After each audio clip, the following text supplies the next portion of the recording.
nominados. ¿Dónde va? Bueno, sin un buen guión no puede haber una buena película. Bueno, pues como el año pasado hemos vuelto a retomar lo que son las galas, tanto la de inauguración como de clausura. En la gala de inauguración los alumnos hacen un montaje de las bandas sonoras que interpreta la Sociedad Musical La Paz, todo un homenaje a John Williams, ¿no? Todas las películas la banda sonora es de John Williams y algunas de ellas pues han recibido Oscar, como por ejemplo Tiburón o E.T. o El violinista en el tejado.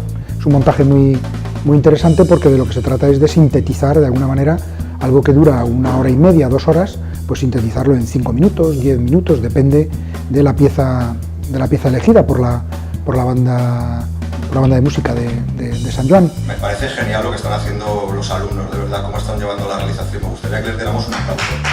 Y luego en la gala de clausura, lo interesante, ellos aquí tienen un módulo que es representaciones escénicas y espectáculos, y entonces hacen precisamente de llevar a la práctica real pues lo que ellos aprenden durante este año en el módulo, de tal manera que ellos van a llevar toda la gala, lo que es la iluminación, lo que es el sonido, la regiduría, la escenografía, en definitiva, y la presentación, es decir, los presentadores son ellos mismos, alumnos del ciclo, que hacen esa presentación, hacen el guión y luego lo ponen en práctica durante pues, hora y media que dura la gala. Es un ejercicio muy bonito, es un ejercicio sobre todo en que ellos pues trabajan en equipo, ven la importancia que tienen unos y otros, no hay ningún puesto más importante que otro en el sentido de que todos son necesarios, si uno falla, todo se descompensa.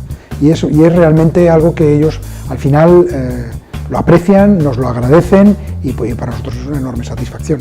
El festival tiene una importancia enorme, él mismo y para San Juan. Yo creo que para San Juan tiene que ser un orgullo, ¿no? Tener un festival que está dentro del grupo de los seleccionados por los Goya, es decir, que el corto ganador del Festival de San Juan está directamente seleccionado a los Goya.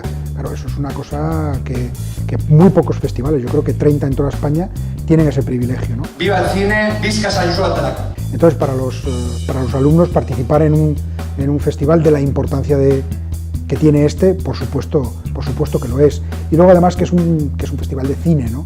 Ellos están estudiando esto, y entonces llevar una gala de un festival que además es de cine, pues yo creo que la motivación es todavía mayor. ¡Soy el afilador!